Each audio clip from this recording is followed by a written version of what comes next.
Hello, please join me in this video where I am going to talk about the synthesis of amines. But first, let us recall some of the methods that we already learned before on how to synthesize amines. For example, we learned that we can transform a nitro group into an amine if we use hydrogen, palladium catalyst, or we can simply use a metal in the presence of an acid. And in fact, the use of a metal is more selective, especially when there are other functional groups present. So we can transform this nitro group into an amine without affecting the other functional groups. If we were to use hydrogen and platinum, then we would be able to reduce this aldehyde as well. Another method by which we can synthesize an amine is the reduction of a nitrile using lithium aluminum hydride, which we learned that it's going to transform the compound into a primary amine. The other one is reduction of amides. So if we do have a primary amide, we can transform it into a primary amine. If we do have a secondary amide, we can transform it into secondary amine. And if we do have a tertiary amide, then we can transform it into a tertiary amine. So therefore, this is a method by which you can form primary, secondary, or tertiary depending on the substrate that you are starting with. The next method is what we call the azide reduction. In azide reduction, we can use an azide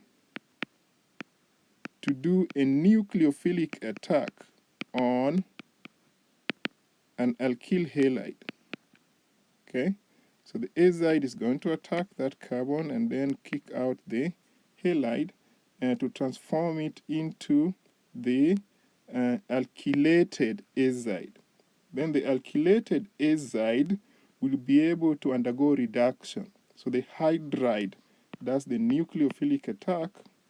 A nucleophilic attack leads to the expulsion of the nitrogen in the next step. So the driving force for the reaction here is the formation of the nitrogen triple bond. Okay. So what you see here is we use these lone pairs to form that triple bond. Then we expel the nitrogen gas, and then we do a proton transfer to generate the amine.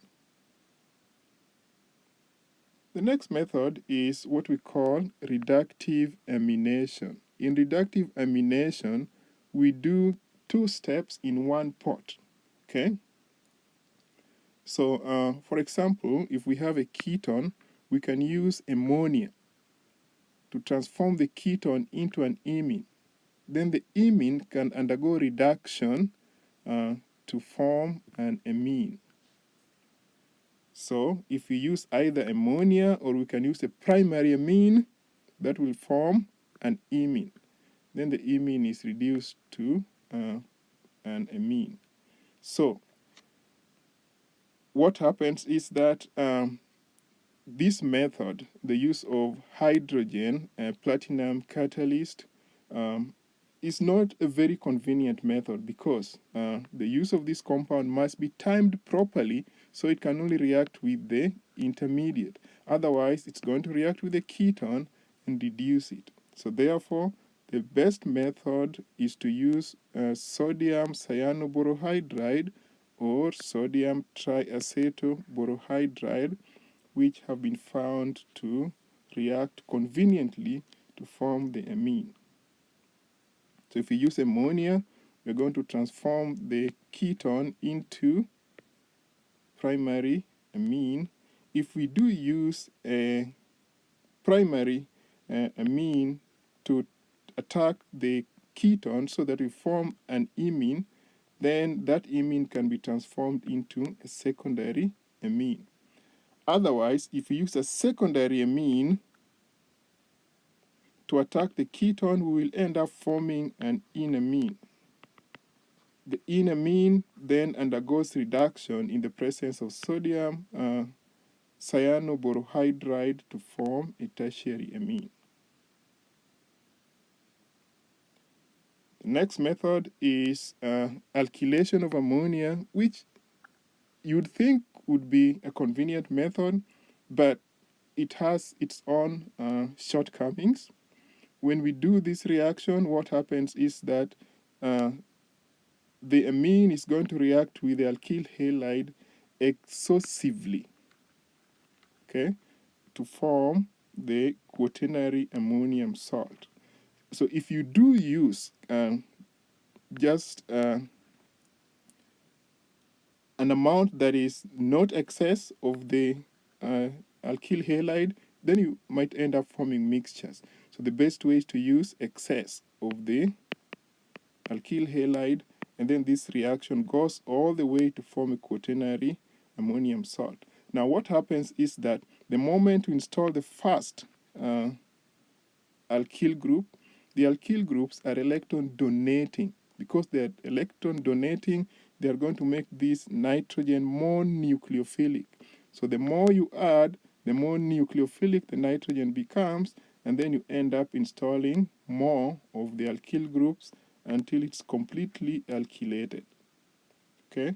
So this is not a suitable method for formation of primary amines or even secondary amines, but it works well for quaternary ammonium salts.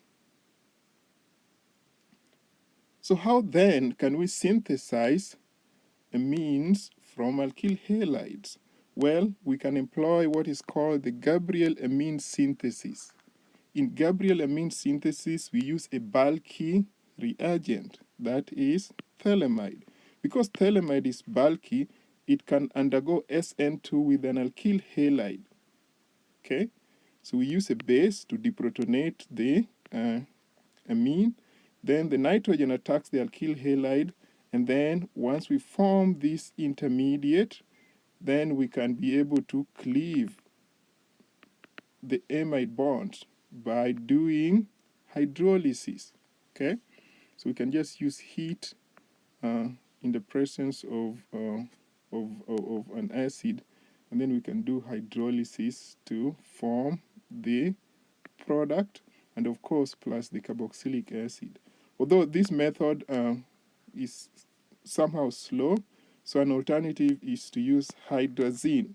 What hydrazine does is going to attack each of these carbonyls, and then it forms the intermediate, and then we end up with the product.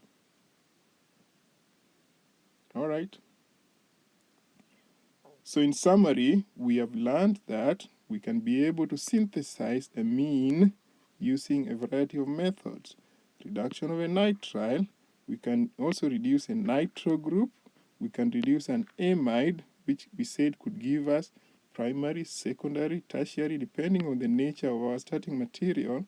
We can reduce azides, and we can also be able to do alkylation of amine followed by hydrolysis, so that we end up with the amine. We can also be able to do reductive amination, which we said works on the carbonyls. So if we do have an aldehyde or a ketone, like in this case, then depending on whether we use ammonia, primary amine, or secondary amine, we can end up transforming the carbonyl into an amine. Okay? In the next video, I will talk about the reactivities of amines. For example, how we can be able to protect the amine, and then we can also be able to do deprotection by performing hydrolysis. I'm also going to talk about some other reactions, for example, what we call Hofmann elimination. So please join me in the next video where we're going to discuss these reactivities. Thank you for watching.